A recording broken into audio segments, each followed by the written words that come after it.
जदि तुम यही वीडियो को केवल अधा देखी चलीज तेबे मन रख तुम्हें से ही भूल कर जहाँ दुनियार 90% लोक करती एवं पर वर्ष वर्ष धरी पश्चाताप करती कारण आज तुम्हें जो कथा शुणव ताहा केवल कथा नुहे यह ହେଉଛି ସେହି हथियार जहाँ द्वारा तुम्हें निज जीवन को बदलाई पार। बंधुगण आज आम संपर्क एवं मनोविज्ञानर एक एपरी गुड़ रहस्य को खोलिबा जाऊँ जहाँ तुमको से ही शक्ति प्रदान करिबो जे जी आज तुमको इग्नोर करुछि से ही दिने तुम सह केवल पदे कथा हेबापई तरसिब। आजिर दुनिया रे जेउठी लोक माने निज स्वार्थ पाई संपर्क रखती सेठारे निजर महत्व बजाय रखिबा बहुत कष्टकर होई पड़िछि। किंतु मन रखंतु यह कौन जादू नुहे यह कौन अंधविश्वास नुहे बरम यह एक स्पष्ट रणनीति अटे। आमे अनेक समय देखु जे आमे काहाकू बहुत भल पाऊ काहापाई आमे सबु बेले उपलब्ध रहू किंतु बदल रे से आमको अणदेखा करे आमर गोटे कॉल किंबा मेसेजर अपेक्षा से मानको न थाए। एपरी परिस्थिति रे आम मनरे प्रश्न अटे मु कौन भूल कली मो भल पाइबारे कौन कमी रहीगला। किंतु बंधुगण जदि कौनसी व्यक्ति तुमको अणदेखा करुछि तेबे ताकू अधिक गुरुत्व देबा ता पछरे गोड़ेबा किंबा ताकू मनाइबाकू चेष्टा करिबा सबुठारु बड़ मूर्खामी अटे। जड़े प्रकृत बुद्धिमान व्यक्ति सीए जी निजर अवहेला को निजर शक्ति रे परिणत करे सी कांदे नहीं बरम निजर मूल्य एते मात्रा रे बढ़ाई दिए जे लोक माने ताकू पाइबा पई ता सह संपर्क रखिया पई व्याकुल होई जांती। एहार सीधा सड़क अर्थ होउछि जे जदि लोक माने तुमको इग्नोर करूछंती तेबे यह बिल्कुल भाव नहीं जे तुमे छोट अट किंबा तुमर कौनसी योग्यता नहीं बरम यह बुझ जे तुम भितरे वर्तमान सेही प्रभाव बरम यह बुझ जे तुम भितरे वर्तमान सेही प्रभाव नहीं जहाँ से मानको आकर्षित करि परिबो। किंतु खुशीर कथा हेउछि एहा को बदला जाई परिबो। प्रथमे आमको बुझिबा को हेबो जे लोके इग्नोर काहेकि करंती। मने रख जे तुमको गुरुत्व देउ नहीं से एहा देखाइबा को चाहुछि तुमर तांक नजर रे कौनसी विशेष महत्व नहीं किंतु प्रकृत रे यह एक मनोवैज्ञानिक खेल अटे। मनिषर स्वभाव बा फितरत हेउछि जे जेउ जिनिस सहजरे मिल जाए से माने तार कदर करंती नहीं।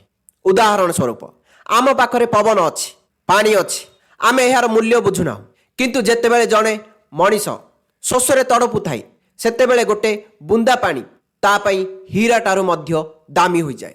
ठीक सेही परी जे पर्यंत तुमे काहा पई सस्ता एवं सहज होई रहइबो से पर्यंत तुमर कदर हेबो नहीं। घरर मुरग डाली समान एही न्याय रे सेमाने तुमको देखुछंती। वर्तमान प्रश्न हेउछि एही परिस्थिति को बदलाइबा पई तुमको कौन करबा को हेबो। प्रथम पदक्षेप हेउछि निजको पछको हटाइबा।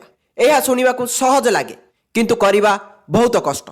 जदि केही तुमको भाव देउ नहीं तेबे ता पछरे दौड़िबा बंद कर। जेतेबेले तुमे काहा पछरे दौड़ से आहुरी जोर रे आगो को दौड़े एहा प्रकृतिर नियम। तेणु छिड़ा होई जाओ निजको तांको ठारू दूरेई नियो। जे कॉल किंबा मेसेज तुमे बारंबार करुथिल सकाळे गुड मॉर्निंग एवं रातिरे गुड नाइट लिखिथिले ताहाकू संपूर्ण बंद कर दियंतु। एहा द्वारा कौन हेबो एहा द्वारा सेही व्यक्तिर मनरे एक प्रश्न सृष्टि हेबो जे भाबिबा को बाध्य हेबो जे जे मनिष काली पर्यंत मो सह कथा हेबा पई पागल थिला आज हठात से चुप किपरि होई गला तार कौन मोर दरकार नहीं। एही प्रश्न ही तुमर विजयर प्रथम सीढ़ी। द्वितीय रे निज व्यक्तित्व एवं दक्षता उपरे काम कर। जे पर्यंत तुमर मूल्य बढ़िबो नहीं लोक माने तुमको हालुका भाबरे नेबे। टिके चिंता करंतु लोक माने काहा सह फोटो उठेबा को चाहंती जणे साधारण मनिष सह ना जणे सेलिब्रिटी सह। निश्चित भाबरे सेलिब्रिटी सह कारण से मानकर एक वैल्यू अछि।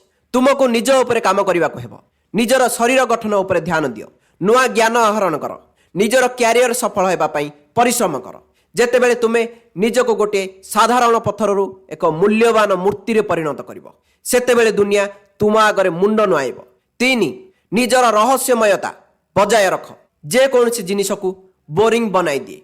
अत्यधिक एक्सपोजर जे कौनसी जिनिस को बोरिंग बनाई दिए। एक खोला बही को थरे पढ़ी सारिया परे लोक माने ताकू आलमारी रो एक कोण रे फिंगी दियंती किंतु जे बही रे किछि रहस्य थाई लोक माने ताकू बारंबार पढ़िबा को चाहंती। आजिकाली लोक माने निजर प्रत्येक कथा सोशल मीडिया रे पोस्ट करंती। मु कोन खाउछि कुआडे जाउछि काहा सह अछि ए सब जणाइबा द्वारा तुमर कौनसी रहस्य रहे नहीं। लोक माने सेही जिनिस चाहंती जहाँ से मानको कष्ट रे मिले। तेणु निज विषय रे कम कुह अधिक शुण लोकों को अनुमान करने को दियो ଯେ ତୁମ ଜୀବନରେ କ'ଣ ଚାଲିଛି। ତୁମକୁ ମନେ ରଖିବାକୁ ହେବ ଯେ ଏହି ଦୁନିଆରେ ମଣିଷର ମୂଲ୍ୟ ସେୟା ହୋଇଥାଏ ଯାହା ସେ ନିଜେ ସ୍ଥିର କରେ। ଯଦି ତୁମେ ନିଜକୁ ବେକାର ଭାବିବ, ନିଜକୁ ଦୟନୀୟ ମନେ କରିବ, ତେବେ ଦୁନିଆ ମଧ୍ୟ ତୁମକୁ ସେହିପରି ଦେଖିବ। ଦୁନିଆ ଗୋଟିଏ ଆଇନା ଭଳି। ତୁମେ ନିଜକୁ ଯେପରି ପ୍ରସ୍ତୁତ କରିବ, ଦୁନିଆ ତୁମକୁ ସେହିପରି ଗ୍ରହଣ କରିବ। ଯଦି ତୁମେ ନିଜକୁ ଦାମୀ ଭାବେ, ତେବେ ଲୋକମାନେ ମଧ୍ୟ ତୁମକୁ ସେଇ ନଜରରେ ଦେଖିବେ। ଏବେ ଟିକେ ଭାବ, ତୁମକୁ କେହି ଇଗ୍ନୋର କରିଦେଲା, ଆଉ ତୁମେ ଦିନ ରାତି ତା ବିଷୟରେ ଭାବିବାରେ ଲାଗି ରହିଲ। ନା ଠିକରେ ଖାଉଛ, ନା ଶୋଉଛ, ନା ନିଜ କାମ କରୁଛ। ଏଥିରୁ କ'ଣ ମିଳିଲା? କେବଳ ଯନ୍ତ୍ରଣାଦାୟକ ଭାବନା ଏବଂ ରାଗ। କିନ୍ତୁ ଯଦି ତୁମେ ସେଇ ଶକ୍ତିକୁ, ସେଇ ରାଗକୁ ନିଜକୁ ଉନ୍ନତ କରିବାରେ ଲଗାଅ, ତେବେ କାଲି ସେଇ ମଣିଷ ଯିଏ ଆଜି ତୁମକୁ ଇଗ୍ନୋର କରୁଛି, ସେ ନିଜେ ତୁମକୁ ଖୋଜିବ। ସଫଳତା ହେଉଛି ସବୁଠାରୁ ବଡ଼ ପ୍ରତିଶୋଧ। ନିଜର ମୂଲ୍ୟ କିପରି ବଢ଼ାଇବ? ପ୍ରଥମ, ସମସ୍ତଙ୍କ ପାଇଁ ସବୁବେଳେ ଉପଲବ୍ଧ ରୁହ ନାହିଁ। ଯଦି କେହି ତୁମକୁ ଯେତେବେଳେ ଇଚ୍ଛା ବ୍ୟବହାର କରୁଛି, ତେବେ ତୁମର ମୂଲ୍ୟ ଶୂନ୍ୟ ରହସ୍ୟମୟ ବନ, ଯାହା ଫଳରେ ଲୋକମାନେ ତୁମକୁ ବୁଝିବା ଏବଂ ଜାଣିବା ପାଇଁ ଉତ୍ସୁକ ରହିବେ। ନା କହିବା ଶିଖନ୍ତୁ। ନିଜ ସମୟର ମୂଲ୍ୟ ବୁଝନ୍ତୁ। ନମ୍ବର 2, ଭାବନାତ୍ମକ ରୂପେ ମଜବୁତ ବନ। କେହି ଭାବ ଦେବା ନ ଦେବା ଦ୍ୱାରା ତୁମର ଆତ୍ମସମ୍ମାନ କମ୍ ହେବା ଉଚିତ ନୁହେଁ। ନିଜର ମାନସିକ ଶକ୍ତି ଏତେ ବଢ଼ାଅ ଯେ ତୁମେ କାହାରି ନଖରା ଦ୍ୱାରା ପ୍ରଭାବିତ ହେବ ନାହିଁ। ଯଦି ସେ କଥା ହେଉନାହିଁ, ତେବେ ତାହା ତାର କ୍ଷତି, ତୁମର ନୁହେଁ। ଏହି ମାନସିକତା ରଖିବାକୁ ହେବ। ନମ୍ବର 3, ଯଦି ତୁମ ପାଖରେ କିଛି ଅନନ୍ୟ ଥିବ, ତେବେ ଲୋକମାନେ ନିଜେ ତୁମକୁ ଖୋଜିବେ। ନିଜକୁ ଏତେ ଉନ୍ନତ କର ଯେ ତୁମର ଅନୁପସ୍ଥିତି ଅନୁଭବ ହେଉ। ଯେମିତି ସୂର୍ଯ୍ୟ ବୁଡ଼ିଗଲେ ଅନ୍ଧାର ହୁଏ ଏବଂ ଲୋକେ ଆଲୋକ ଖୋଜନ୍ତି, ତୁମେ ନଥିଲେ ଲୋକେ ତୁମର ଅଭାବ ଅନୁଭବ କରିବା ଦରକାର। ବର୍ତ୍ତମାନ ମୁଁ ତୁମକୁ ଏକ ପ୍ରଶ୍ନ ପଚାରୁଛି। କ'ଣ ତୁମେ କେବେ ଲକ୍ଷ୍ୟ କରିଛ ଯେ କିଛି ଲୋକ ଭିଡ଼ରେ ମଧ୍ୟ ଚମକନ୍ତି, ଯେବେ କି କିଛି ଲୋକ ଚାହିଁଲେ ମଧ୍ୟ ଅଣଦେଖା ହୋଇଯାଆନ୍ତି? ଏପରି କାହିଁକି ହୁଏ? କାରଣ କେବଳ ଗୋଟିଏ ମାନସିକ ଶକ୍ତି। ଯେଉଁ ଲୋକମାନେ ନିଜର ମସ୍ତିଷ୍କର ସଠିକ୍ ବ୍ୟବହାର କରନ୍ତି, ସେମାନେ ଅନ୍ୟମାନଙ୍କ ହୃଦୟ ଓ ମନ ଉପରେ ରାଜ କରନ୍ତି, ଏବଂ ଯେଉଁମାନେ କେବଳ ଭାବନାରେ ଭାସିଯାଆନ୍ତି, ସେମାନେ ଜୀବନ ସାରା ଠୋକର ଖାଆନ୍ତି। ଏବେ ଭାବ, ଯେଉଁ ମଣିଷ ଆଜି ତୁମକୁ ଇଗ୍ନୋର କରୁଛି, ତାର ମାନସିକତା କ'ଣ? ତାକୁ ଲାଗୁଛି ଯେ ତୁମେ ତା ବିନା ଅସମ୍ପୂର୍ଣ୍ଣ। ତାକୁ ଜଣାଅଛି ଯେ ତୁମେ ତା ପାଇଁ ସବୁବେଳେ ଉପଲବ୍ଧ। ତାକୁ ଜଣାଅଛି ଯେ ତୁମେ ତା ନଜରରେ ଆସିବା ପାଇଁ କିଛି ବି କରିପାର। ଏବଂ ଏହା ହିଁ ତୁମର ସବୁଠାରୁ ବଡ଼ ଭୁଲ। ଯେ ପର୍ଯ୍ୟନ୍ତ ତୁମେ ନିଜକୁ ଏତେ ଦୁର୍ବଳ ଏବଂ ଶସ୍ତା ବନେଇଦେବ, ଯେ ପର୍ଯ୍ୟନ୍ତ କେହି ବି ତୁମର କଦର କରିବେ ନାହିଁ। ବର୍ତ୍ତମାନ ସମୟ ଆସିଯାଇଛି ଯେ ତୁମର ଅନୁପସ୍ଥିତି ଲୋକମାନଙ୍କୁ ଅନୁଭବ ହେଉ। ଏବେ ଦିମାଗରୁ ଖେଳିବା ଶିଖ, ହୃଦୟରୁ ନୁହେଁ।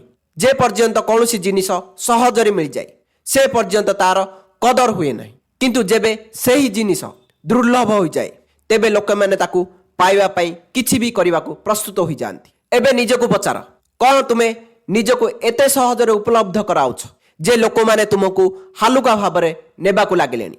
ଯଦି ହଁ, ତେବେ ଏବେ ଏହି ଭୁଲକୁ ସୁଧାରିବାର ସମୟ ଆସିଯାଇଛି। ରହସ୍ୟମୟ ବନିବା ପାଇଁ ଏବେ କ'ଣ କରିବାକୁ ହେବ? ନିଜର ପ୍ରତ୍ୟେକ କଥା ଖୋଲିକି କୁହ ନାହିଁ। ଯେବେ ଲୋକମାନେ ତୁମ ବିଷୟରେ ସବୁ କିଛି ଜାଣିଯାଆନ୍ତି, ତେବେ ସେମାନଙ୍କର ରୁଚି ଶେଷ ହୋଇଯାଏ। ନିଜ ଦିନଚର୍ଯ୍ୟାରେ ପରିବର୍ତ୍ତନ ଆଣ। ହଠାତ୍ ଗାୟବ ହୋଇଯାଅ। ନିଜର ସୋସିଆଲ ମିଡ଼ିଆ ଆକ୍ଟିଭିଟି କମ୍ କରିଦିଅ। ଲୋକଙ୍କୁ ଲାଗୁ ଯେ ତୁମେ କୌଣସି ବଡ଼ ଜିନିଷରେ ବ୍ୟସ୍ତ ଅଛ।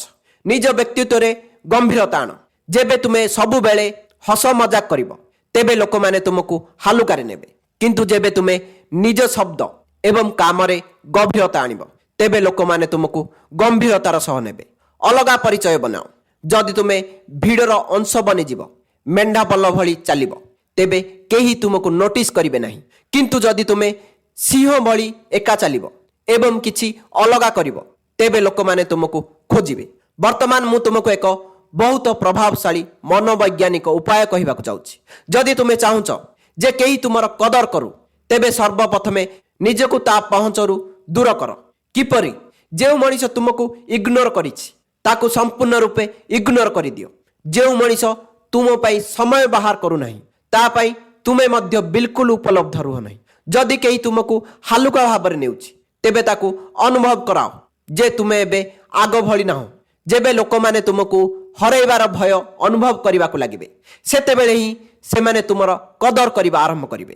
ବର୍ତ୍ତମାନ ପ୍ରଶ୍ନ ଉଠୁଛି ଯେ ଲୋକଙ୍କ ଦିମାଗରେ ନିଜର ମୂଲ୍ୟ କିପରି ବଢ଼ାଇବ? ଏଥିପାଇଁ ମୁଁ ତୁମକୁ ତିନୋଟି ମଜବୁତ ରଣନୀତି କହିବାକୁ ଯାଉଛି। 1. ଆତ୍ମନିର୍ଭରଶୀଳ ବନ, ଅଭାବୀ ନୁହେଁ। ମନେ ରଖ, ଏହି ଦୁନିଆରେ କେବଳ ସେହି ଲୋକଙ୍କର ଇଜ୍ଜତ ହୁଏ ଯେଉଁମାନେ ନିଜ ଦମରେ ଠିଆ ହୁଅନ୍ତି। ଯଦି ତୁମେ କାହା ବିନା ଅସମ୍ପୂର୍ଣ୍ଣ, ତେବେ ଲୋକମାନେ ତୁମକୁ କେବେ ବି ସିରିୟସଲି ନେବେ ନାହିଁ। ଯେ ପର୍ଯ୍ୟନ୍ତ ତୁମେ ଅନ୍ୟମାନଙ୍କ ଉପରେ ନିର୍ଭର ରହିବ, ସେ ପର୍ଯ୍ୟନ୍ତ ଲୋକମାନେ ତୁମକୁ ଇଗ୍ନୋର କରିବେ। କିନ୍ତୁ ଯେବେ ତୁମେ ଆତ୍ମନିର୍ଭରଶୀଳ ହେବ, ତେବେ ସେହି ଲୋକମାନେ ତୁମକୁ ପାଇବା ପାଇଁ ତରସିବେ। 2. ନିଜ ସମୟର ମୂଲ୍ୟ ବୁଝ। ଯେଉଁ ମଣିଷ ନିଜ ସମୟର କଦର କରେ ନାହିଁ, ତାର ନା କଦର ହୁଏ ନା ପରିଚୟ।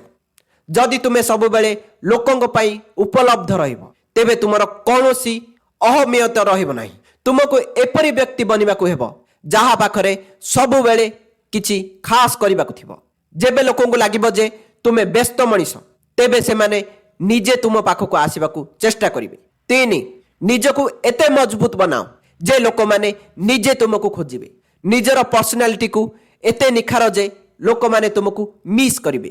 ନିଜକୁ ସେହି ସ୍ଥାନରେ ପହଞ୍ଚାଅ ଯେଉଁଠି ଲୋକମାନେ ତୁମର ମତାମତକୁ ଗୁରୁତ୍ୱ ଦେବେ।